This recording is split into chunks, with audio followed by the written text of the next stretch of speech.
Hello guys, কেমন আছো তোমরা? আশা করি সকলে অনেক ভালো আছো। সো আজকে আমি কাজিনের এক বাড়িতে এসেছি। সো তাকে দেখতে এসেছে, দেখতেই পাচ্ছ। দুজনকে খুব পছন্দ হয়েছে। সো বিয়ে বাড়ির আজকে পুরো ব্লগে তোমাদের দেওয়ার চেষ্টা করছি। সো আন্টি পড়ানো হচ্ছে, দেখতেই পাচ্ছ। এবার আমার কাজিনকে আন্টি পড়াই দিল। সো তারপর বিয়ের কার্ডটা তৈরি করা হচ্ছে, আমি তোমাদেরকে এটাও দেখানোর চেষ্টা করছি। সো বিয়ের কার্ডের ডিজাইন করানো হচ্ছে কম্পিউটারে। তোমরা একটু বেশি বেশি লাইক করো প্লিজ।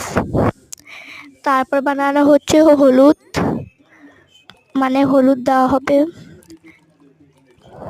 গায়ে হলুদ, তোমরা বুঝতেই পারছো। তারপর ছেলেদের বাসা থেকে আমার কাজিনের জন্য অনেক কিছু পাঠিয়েছে। তো সেইগুলো দিয়ে একটু আমরা পিকটিক তুলবো। ওকে আবার সুন্দর করে তৈরি করলাম, তারপর পিকটিক তুলে দিলাম। তো তারপরে জামাইকে শেপ করে দিচ্ছি, দেখতেই পাচ্ছেন। সো ছেলেদের কি জিনিসপত্র জানি না। সো এবার তাকে হলুদ দেওয়া হবে জামাইকে। সো এটা আমি তোমাদেরকে দেখাতে পারতেছি না। তোমরা অনেকেই বলবে যে আপু তুমি কি করে জানো যে ওনার ভিডিও, ছেলেদের ভিডিও কীভাবে পেলে, জামার ভিডিও। সো তাদের যারা ভিডিও করেছে তাদের কাছ থেকে আমি ভিডিওটা নিচ্ছি। সো এবার আমার কাজিনকে মেহেন্দি পরিয়ে দিচ্ছি আমি, কারণ আমি এবার মেহেন্দি ভালো পরাতে পারি, তাই আমি ওকে মেহেন্দিতে পরিয়ে দিচ্ছি। সো তারপর ওর পায়ে মেহেন্দি দিয়ে দিচ্ছি। তোমরা বেশি বেশি লাইক করবে। শুধু একটাই শার্টটা লাইক পড়ছে আর ভিউ পড়ছে, লাইক বেশি পড়ে নাই। সো এবার আমি ওকে একটা সুন্দর বোরখা পরিয়ে দিলাম রেড কালারের।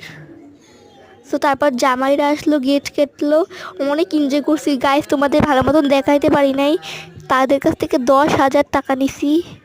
তো তারপর আমরা মিষ্টি মুখ করালাম, তারপর বিয়ে শুরু হচ্ছে, দেখতেই পাচ্ছ।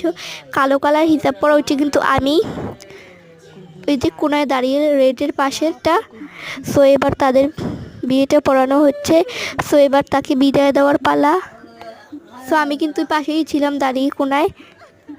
সো সে খুব কান্নাকাটি করছিল, দেখতেই পাচ্ছেন। সো তাদের বেডরুমটা এখন সাজানো হবে। সো দেখতেই পাচ্ছেন, আমি কিন্তু বলেছিলাম যে তাদের বাসা থেকে ব্লগটা আমি একটু নিয়েছি, যারা ভিডিও করেছিল সেখান থেকেই তোমাদের দেখালাম। সো এই ছিল আজকের ব্লগ। ভালো লাগলে লাইক করবে কিন্তু। টাটা, বাই বাই, আল্লাহ হাফেজ।